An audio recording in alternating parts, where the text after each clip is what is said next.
but I drive a stick and I can't reach the pedals, so I have to be way up in the phone, way up in the camera, and I kind of hate that, but oh well. Anyway, what's up?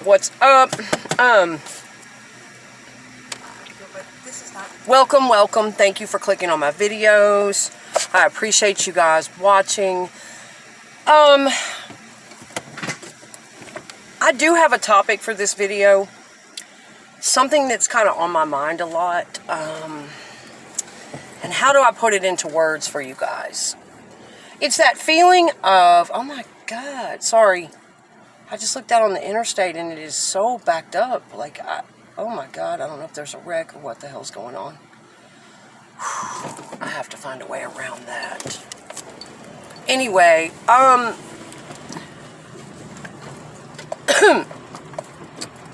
cognitive dissonance, okay, basically is what I'm getting at, okay? And I've been studying on that quite a bit lately. And basically, it can be hard to explain to other people, but we all experience it from time to time. And to me, it feels like madness. It's where,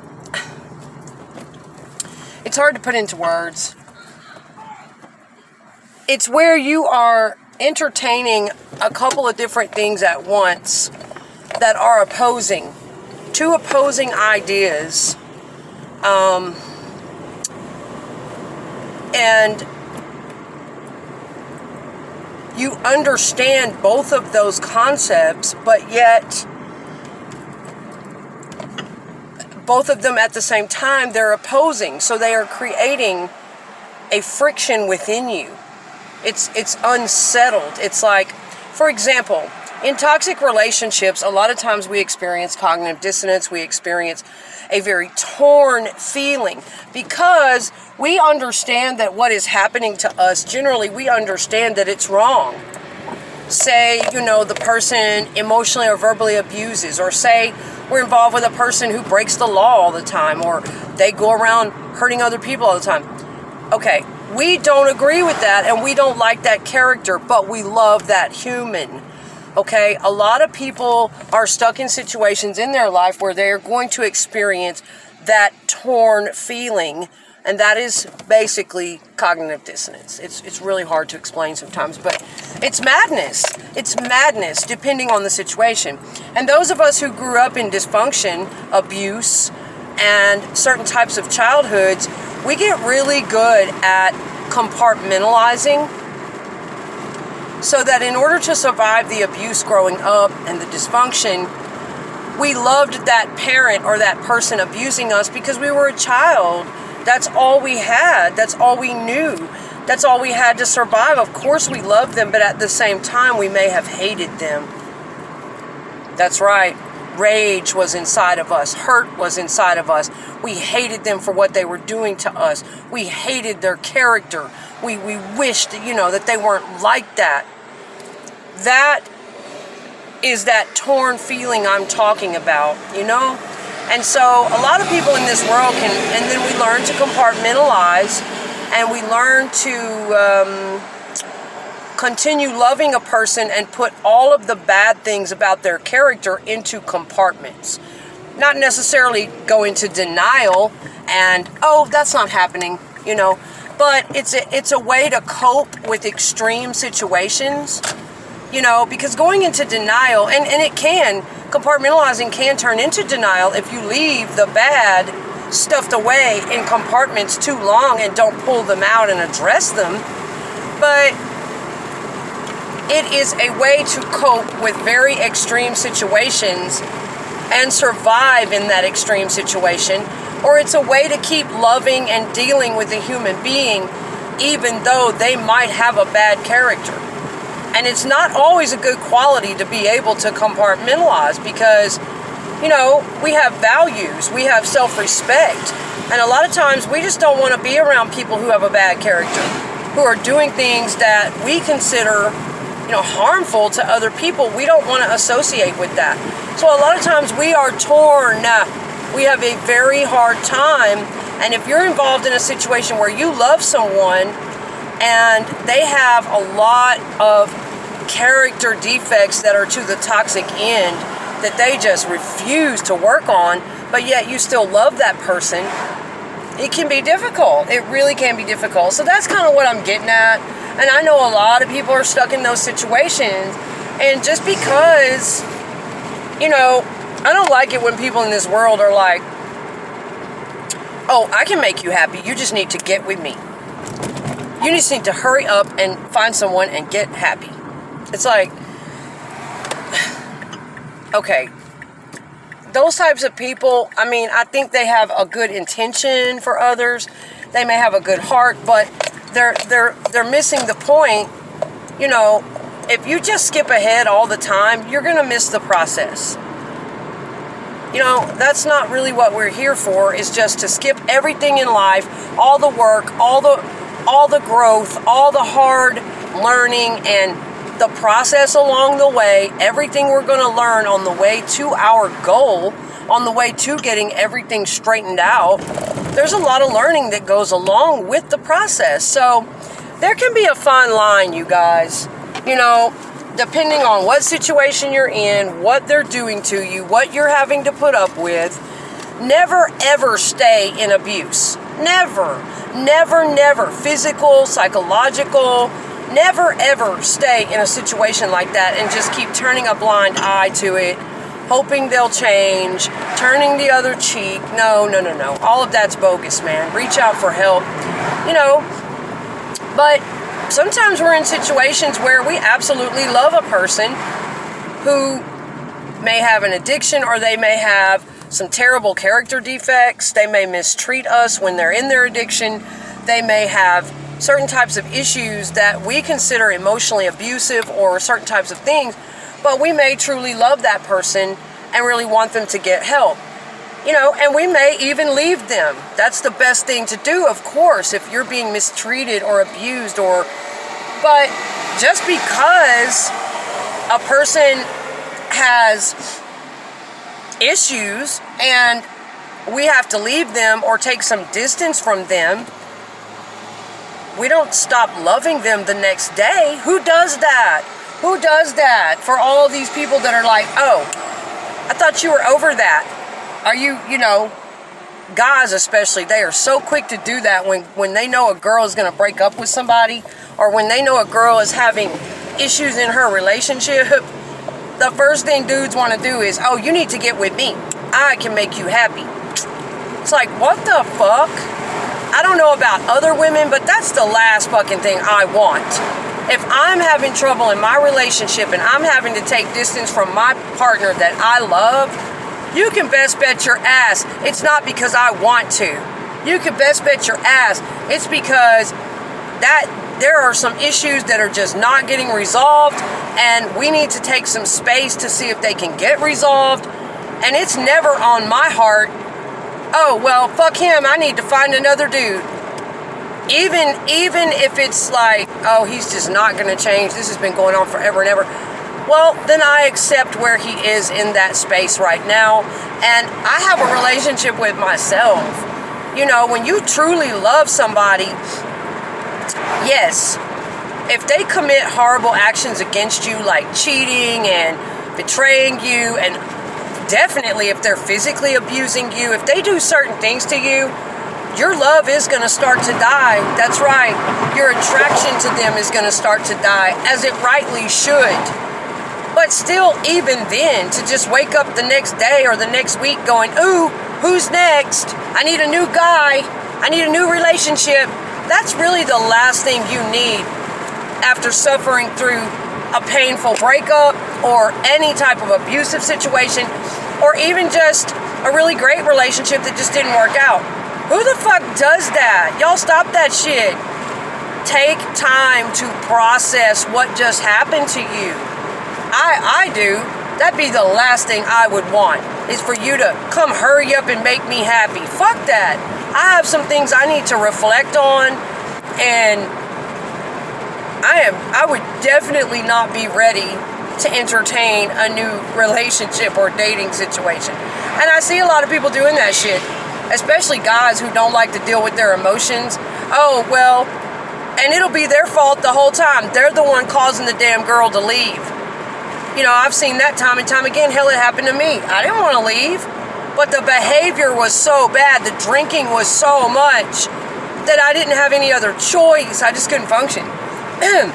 But even when I left, did I want somebody else? Nope. But for a man who's not ready to accept responsibility for what he does, and who might be on an immature emotional level, think about it. When you are a very hardcore drug addict or an alcoholic and you've been that way most of your life, it really does stunt your emotional growth. You don't operate like an adult would emotionally. So a lot of times, even if a dude loves you, or a chick, especially dudes and those emotions they don't want to touch on, a lot of times when they are emotionally immature, they only can love you to a certain capacity. They love you like a person in junior high would love somebody. And then when you hurt them or you leave them, even if it was they who hurt you first and made you have to leave, they will not take responsibility for that, and they will be the first people going, well, I need another girl, she left. Who's next? I need a girl, I need a girl, I need a girl. Because that is how junior high school boys deal with heartbreak. See, we have to understand these things. That is how, I don't care if the dude is 45, that is how an emotionally immature male deals with his heartbreak. If you break up with him or you leave him or you put him in his place, even if he's the toxic person and you're the best girlfriend in the world and you love so much and it doesn't matter. He will not take accountability. He will always blame you. And the minute you leave and stand your ground and go, you know, look, I love you, but if you're not going to change, if you're not going to start treating me with decency and respect and quit being drunk all the time, then I'm just going to have to go get my own place. I'm going to have to leave you. You know, that doesn't necessarily mean you're leaving his life forever, but that is how an emotionally immature man will take it. Oh, she's gone forever. Next. Oh my God, I need to call Sally and Susie and Billy and Doobie and some girl and some girl and some girl talk to me. Oh my God, I need another girl. Because an emotionally immature man, it's like they're in junior high. And remember how junior high boys were? If they got wounded, their little egos are fragile. This also is what a narcissist does. A narcissist has a very fragile ego. They get really injured, okay? And they don't operate like other adults would. So the first thing they're going to want to do, what does a junior high person do? Typically, they're going to just be like, oh, well, I don't care if it was my fault. You left me. You humiliated me. I've got to hurry up and show the world how many girls I can get. I got broken up with. I got put in my place. I need to hurry up and show the world I don't care. I need to hurry up and show the world I'm not heartbroken over that girl. I'm not heartbroken because she left me. Fuck her. Look at all these other girls I can get. Okay, that is how a junior high boy operates. Okay, if you're involved with an emotionally immature man, I don't care if he's 50, if he drinks alcohol all his life or does drugs or has emotional issues that he has not had counsel for, and he has not worked on himself and aligning with his higher self, then probably on an emotional level, he is still in junior high. And that is how he is going to treat you and how he's going to react. He is not going to take responsibility for how he hurts you, how he treats you. And when you do put him in his place or have to take space from him, you may not even want to break up with that man. You may love him dearly, but for the sake of everyone, it may be best for you to move out.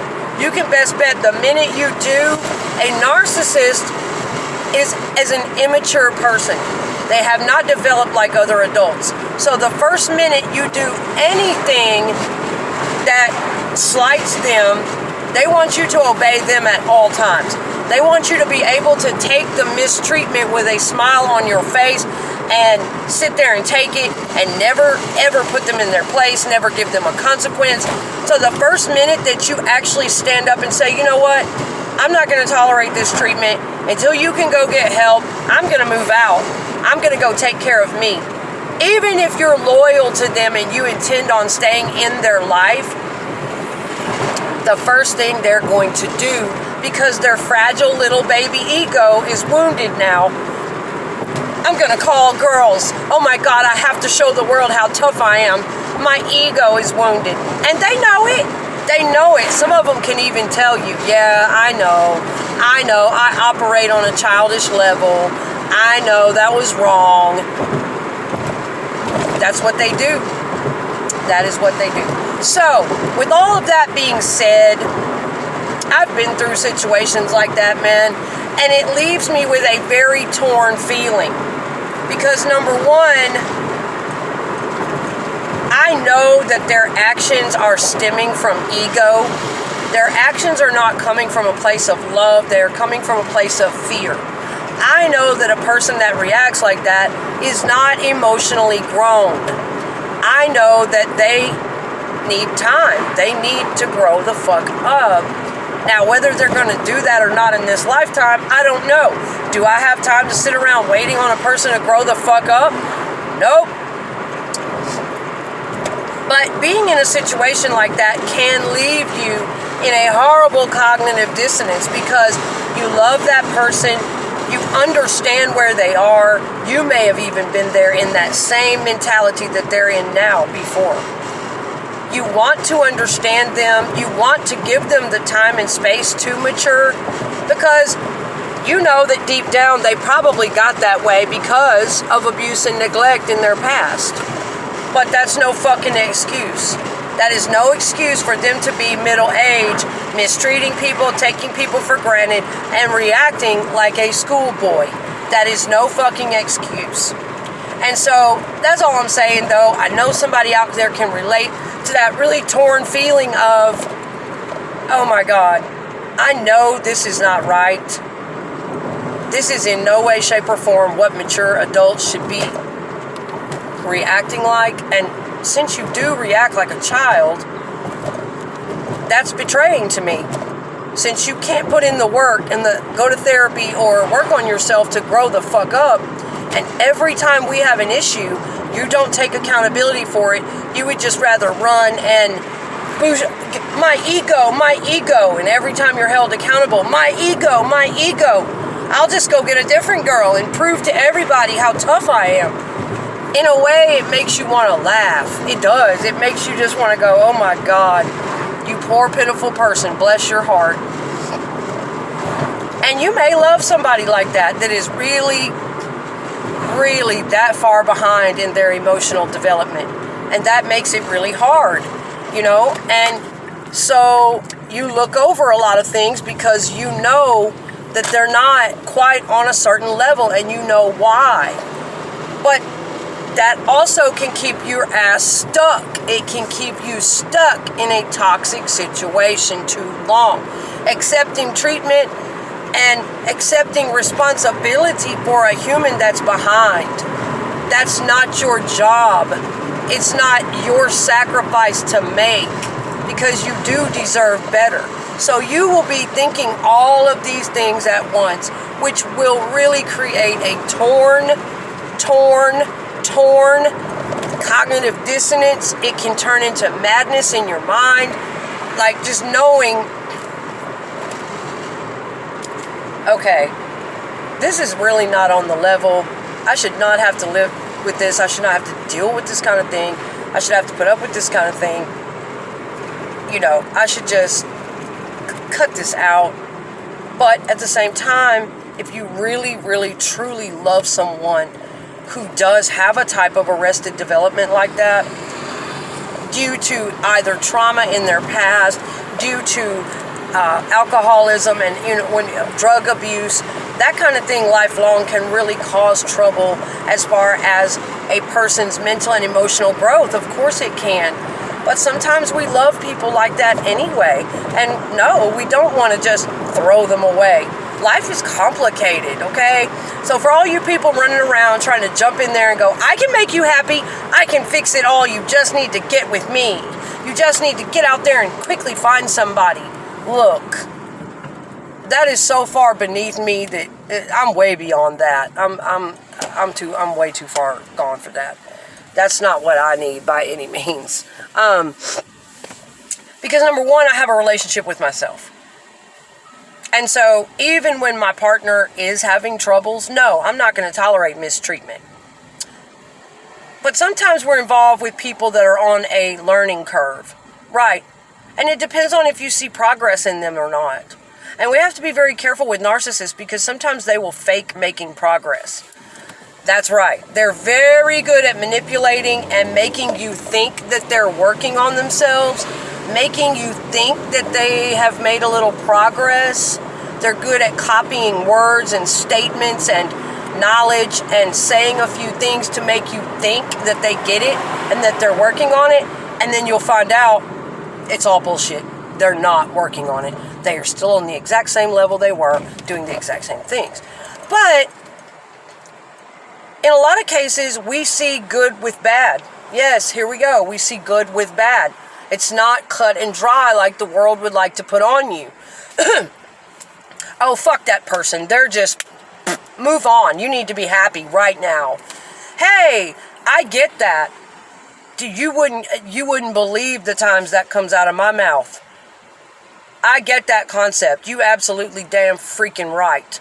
Hey, we have one life to live. Life is short. I'm not going to waste my time going in circles arguing with a toxic person, wasting my time crying and mourning because I can't have the experiences with my partner that I would like to have on an emotionally mature level as long as that person is trapped in alcoholism. And I get it, okay? But that's up to me to find those balances on my own. That is not an overnight, bam, I got it solved type of thing. No. And a lot of people want to hurry up and solve it for you, you know? And they also mean well. They don't want to see you suffering and doing what I just talked about. Spending your life, spinning your wheels, waiting and waiting in a heartbroken fashion on a relationship that is never going to evolve and give you quite what you need. But then, you know, you need to check your needs too. Like, how much do you fucking need? See, that's the thing about me is that, of course I know what I deserve. And of course I know what I'm not going to tolerate. I've got me. Oh, I'm always going to take care of me. But the fact that I have such a good relationship with myself, that I actually love time alone, that I actually I'm fulfilled in that way. I have so many projects and passions and I work and I have a full life and I work on my spiritual growth. I study. I was in therapy off and on for years. The fact that I've worked on myself like that and I've worked on building a relationship with myself, it makes it to where I don't need a partner as so bad that, you know, typically when you see people that are just like, oh, you need to hurry up and get with so-and-so. You need to hurry up and get someone who can make you happy. Typically when you hear people speak that way, those are the types of people that are either codependent, they don't like spending time alone, or they don't really have a good relationship with self. And they don't even recognize that as an important thing in their life. And there are people like that, yes. So people don't get it when it comes to me. Hey, even if I am having trouble in my relationship, I know how much to cut back. I know how much distance to take. I know when to go there, when not to. I know how to protect my boundaries. And I know when progress is being made and when it isn't. I know all of those things. And yes, that is energy draining. And it requires a lot of energy being involved with someone like that. But at the same time, when I need to take space from that person, I'm not sitting around going, oh, I wish I had a man that just didn't have this problem and just didn't, you know. I had to practice acceptance a long time ago, and that's what you do if you love somebody. Yes, I love and am in love with an alcoholic, a lifelong alcoholic who is probably not going to anytime soon be able to get out of it. Is there. It is there, and it is accepted. It's something that I have to fucking accept. However, I do not have to accept any type of mistreatment, any type of less than behaviors, any type of, I don't have to live with that person, I am on my boundaries, I'm not sitting in the corner somewhere, and those are the things that I needed to work through. Those processes were important for me. And if somebody had just came in and saved me and said, well, hey, I'm a guy that doesn't drink and I can make you happy, well, that's great, I deserve that, but I would have missed all the lessons that I needed along the way concerning alcoholism and codependency, and my father was an alcoholic, and all the things that needed to come full circle for me to find my own strength again, for me to find my own way out of it and my own way to balance my relationship and find my power the way I needed to do it. Not necessarily one extreme or the other. Not necessarily saying, bye, fuck you, dude. Forget all about you, next. I need a new guy who doesn't drink anything, who can treat me just perfectly, instantly, like I want them to. Or not the other extreme of, oh God, I'm such a victim. Oh my God, you're just drinking every day and I'm so stuck in this and I'm getting mistreated every day and it's just driving me crazy. No, I'm not either extreme anymore, okay? I went through my training. I went through my shit day in and day out with that situation, and I learned and I grew and I went through the process, and I needed to do that. So I'm not some little victim who is staying caught up in anything. I have control of my life. I take care of me. But I haven't kicked that person totally out of my life because I love them. We are finding our balance the way we need to, with acceptance of exactly who we are, where we are, no matter how toxic that person is right then and there, that's where they are.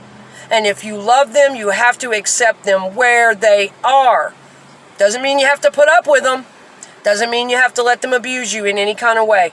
But until they decide to get help, you can lovingly detach, which that's my spiritual growth, and you can't take that from me. All you people that want to jump in and rescue and I'll make you happy, I need to solve this today for you. I understand when you hear a woman crying out in distress about her relationship, yes, everyone wants to solve it for her. Tell her what to do. Hey, you need to clip that and never look back. Hey, I get that. And if you're dealing with a certain type of narcissist, that's all you can do is clip it and never look back. No contact, period. But in some cases, it's not like that. It's not just a straight up narcissist. Oh, I've been with types like that. And that's what exactly what I had to do. Never look back. But this is a different situation. There is such a thing as alcoholic narcissism. And you can best bet if you're with an alcoholic, they are a fucking narcissist. It goes hand in hand. But then when they sober up, the narcissism is not a core part of their personality. You see, it can be complex, very complex. And so this is a different situation where there is good with the bad, there is progress with the setbacks, and it can cause, yes, stress, cognitive dissonance, you're feeling torn, God damn it, there's progress there and you feel love for the situation, but yet at the same time, you have to distance yourself from them, you have to keep your boundaries really firm with them. It can be difficult loving a hardcore addict. It really can. But that's why we need Al-Anon. That's why we need strong support people that understand and won't judge us and won't, they will understand the torn that we live in all the time. That no, we're not trying to be victims. No, we're not trying to sit around and put up with being mistreated or enabling an addict. No, we're not trying to do any of those things. We are just trying to get through this human experience and learn about love and life and connecting to other humans. And sometimes addiction is a part of it. And so that's that, you guys. It can be very complex. And I know a lot of people go through things like this, okay? And so I just kind of wanted to touch on that torn feeling that we can get when dealing with a toxic or addicted person. Woo! Yes, it takes a strong mind, and they are very manipulative, and oh my God, They'll have you feeling broken down and second guessing yourself, and you just have to be really, really careful. But at the same time, it's really hard to turn your back on someone you truly love. And people need to understand those balances. You know, that life is a process. It's not always about, I've got my goal, yay, then what? I've got the present, yay, then what? Take your time. Savor the moment. Experience life. Taste it. Feel it. Even the bad. Even the adversity.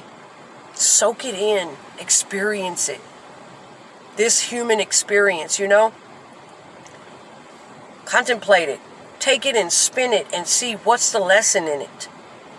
Where do I need to go with this so that I can be a better human? I can be a better person.